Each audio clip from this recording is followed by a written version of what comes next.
A new Steam controller has just been announced. This is the wireless Hori pad for Steam, and it is officially licensed by Valve. Yes, officially licensed by Valve. It has some native Steam input features that I'm really excited to tell you about, but we do have to address the elephant in the room.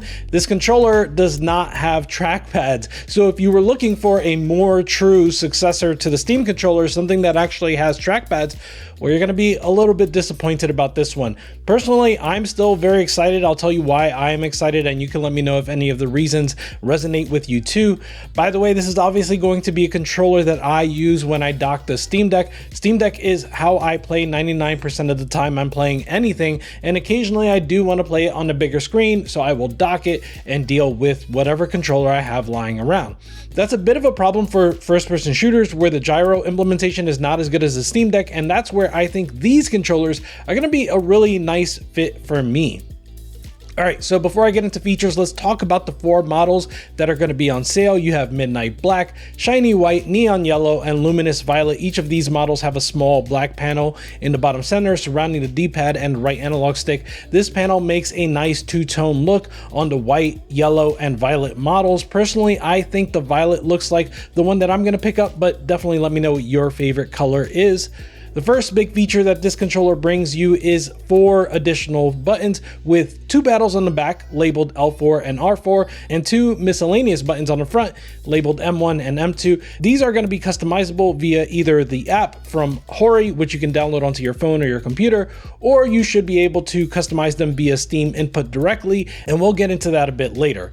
Right in between the R4 and L4 buttons are 2 toggles. The first toggle allows you to switch your preferences for your triggers, R2 and L2. In this way, you can switch between either analog or digital mode via machine translation. Digital mode says that it's useful for quickly reaching maximum input value in first-person shooters, while analog mode is useful for racing games where fine input adjustment is needed.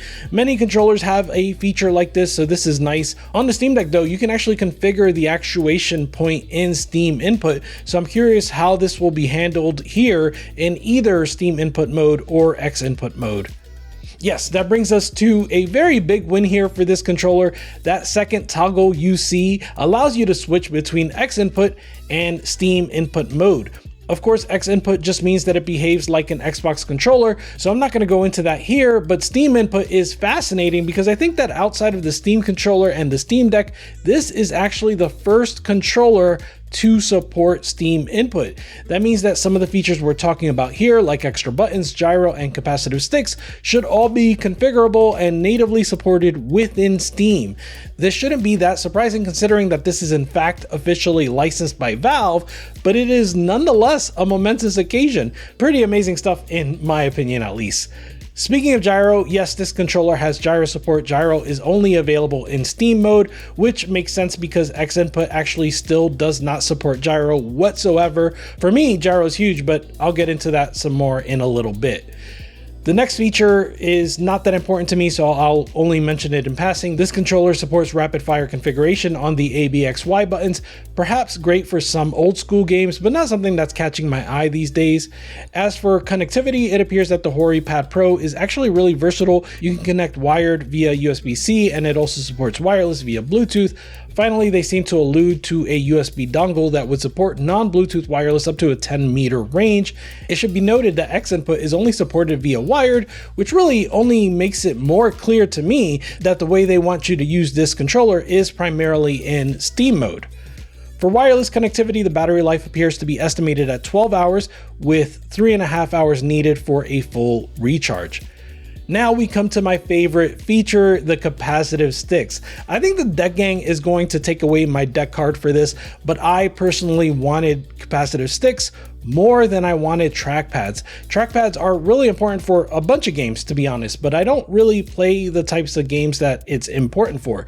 On the other hand, I'm a big fan of shooters, particularly boomer shooters, you know, those fast-paced, retro-inspired brand of first-person shooters like Sulaco and Cultic. Yeah, those games.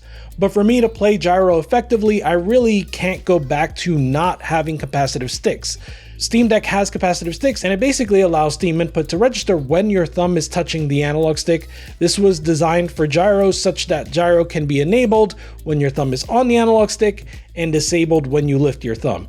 This helps me a bunch because I will sometimes have to reset my hands, and I've now built up the habit and instinct to just lift my thumb, reset my hands, and then place my thumb back on the stick. I completely lose that ability when I move to any other control pad, so it makes playing shooters on the big screen really hard for me.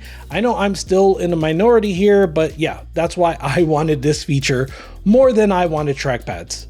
All right, next up we have the Steam and quick access buttons. Not much to say here, but these should bring up the Steam menu and quick access menu respectively whenever you're either playing on the Steam Deck or you're using big picture mode on a normal desktop environment. Like I said earlier, this controller is very customizable. Hori has an app you can use to customize the buttons, but I figure this is more for X input mode. I suspect that in Steam mode, everything's just going to be configured via Steam input. In fact, the promotional pages show that there is an official picture for this pad inside of Steam input. This should not be surprising, again, considering, like I said, this is officially licensed, but it does show that Valve has been working with Hori on this product, and it's unclear what other software support Valve may be rolling out for these Hori pads. As for what these controllers don't have, we already touched quite a bit on trackpads. I think the philosophy behind the trackpads for Valve has been that it helps make your entire library playable, which is really important to them, so it's possible that Valve may still make their own Steam controller too that includes trackpads, but I think for the majority of people, the trackpads are still pretty niche. I used to use trackpads more heavily back before Flickstick was implemented in Steam input, but now that I have Flickstick, I just don't really have a use for it.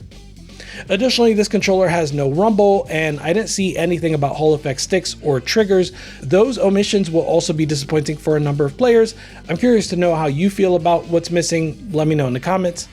Then looking at the purchase page, it appears this is going to be officially released on October 31st, and the price on the page shows as 7,980 yen, which comes to about $50 USD. If you look at other Hori pads that are on sale now, they range from about $50 to $60, so I think this is going to meet that same price point, especially given that it has no rumble, no Hall effect sticks or triggers, and of course, no trackpads. I've already said it a bunch, but I'm extremely excited to give these a whirl. Let me know if this is something that you're going to pick up. I really do want to shout out the Fan to Deck Discord for this scoop. We actually heard rumblings about this a little bit ago, but we kept it quiet. Shout out to Mosquito for sharing the information in the Discord, and shout out to the Rome for helping translate. This video was absolutely a group effort. All right, that's enough. I hope you're excited. I hope you're all having a wonderful week. Deck Gang out. Goodbye.